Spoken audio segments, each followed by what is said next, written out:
Welcome to అమ్మ recipes. అమ్మ రెసిపీస్లో ఈరోజు రవ్వ కేసరి ఎలా తయారు చేయాలో చూద్దాము. కావాల్సిన పదార్థాలు: బాంబే రవ్వ 1 కప్పు, షుగర్ 1 కప్పు, నెయ్యి 5 టేబుల్ స్పూన్లు, జీడిపప్పు కొద్దిగా, కిస్మిస్లు కొద్దిగా, ఇలాచీ పౌడర్ కొద్దిగా, వాటర్ 3 కప్పులు, కొద్దిగా ఆరెంజ్ ఫుడ్ కలర్. ఎలా తయారు చేయాలో చూద్దాము. ముందుగా స్టవ్ వెలిగించి ప్యాన్ పెట్టుకొని అందులో 2 టేబుల్ స్పూన్లు నెయ్యి వేసుకోవాలి. నెయ్యి హీట్ ఎక్కాక జీడిపప్పు వేసుకోవాలి. వీటిని దూరగా వేయించుకోవాలి. వీటిని వేరొక బౌల్లోకి తీసుకున్నాము. అలాగే ఇప్పుడు కిస్మిస్లు కూడా వేసుకున్నాము.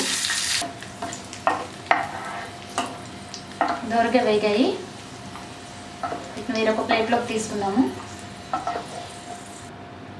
అదే ప్యాన్లో బాంబే రవ్వను కూడా బ్రౌన్ కలర్ వచ్చే వరకు వేయించుకోవాలి. మీడియం ఫ్లేమ్లో పెట్టుకొని వేయించుకోవాలి, లేకుంటే రవ్వ మాడిపోతుంది. రవ్వ బ్రౌన్ కలర్లోకి వచ్చేసింది. ఇప్పుడు దీన్ని వేరొక బౌల్లోకి తీసుకున్నాము. సేమ్ అదే ప్యాన్లో 1 కప్పు రవ్వకి 3 కప్పులు చొప్పున నీళ్లు తీసుకున్నాను. ఈ నీళ్ళని బాగా మరిగించుకోవాలి. వాటర్ బాగా మరిగిన తర్వాత ఇప్పుడు ఇందులో కొద్దిగా ఫుడ్ కలర్ని కలుపుకుందాము. ఇప్పుడు దీనిలో మనం ముందుగా వేయించి పెట్టుకున్న రవ్వను వేసుకున్నాము. ఇలా తిప్పుకుంటూ వేసుకోవాలి, లేకుంటే ఉండలు కడుతుంది.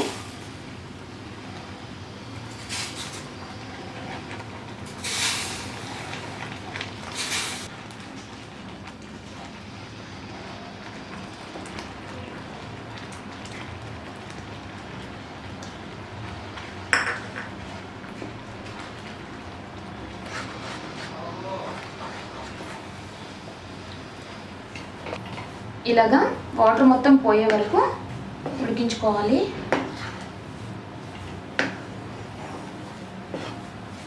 ఇలాగా వాటర్ మొత్తం ఎగిరిపోయే వరకు కుక్ చేసుకోవాలి. ఇప్పుడు ఇందులో 1 కప్ ఆఫ్ షుగర్ వేసుకున్నాము.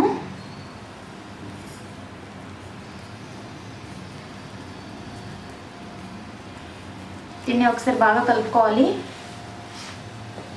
షుగర్ మొత్తం ఇందులో మెల్ట్ అయ్యేంత వరకు కలుపుకోవాలి. ఉండలు లేకుండా కలుపుకోవాలి.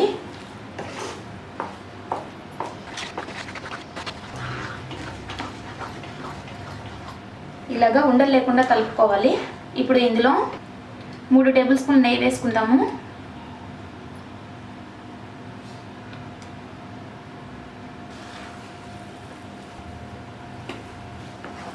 ఇప్పుడు ఇందులో చివరిగా కిస్మిస్లు వేసుకుందాము. అలాగే జీడిపప్పు కూడా, యాలకుల పొడి కూడా వేసుకున్నాము. కిస్మిస్లు, జీడిపప్పు, అలాగే ఇలాచీ పౌడర్ కూడా వేసుకొని ఒకసారి బాగా కలుపుకోవాలి. ఎంతో టేస్టీగా ఉండే రవ్వ కేసరి రెడీ అయిపోయింది. చూసారు కదా, ఎంతో టేస్టీగా ఉండే రవ్వ కేసరి రెడీ అయిపోయింది. మరిన్ని వంట కోసం అమ్మ రెసిపీస్లో సబ్స్క్రైబ్ కాగలరు. ధన్యవాదములు.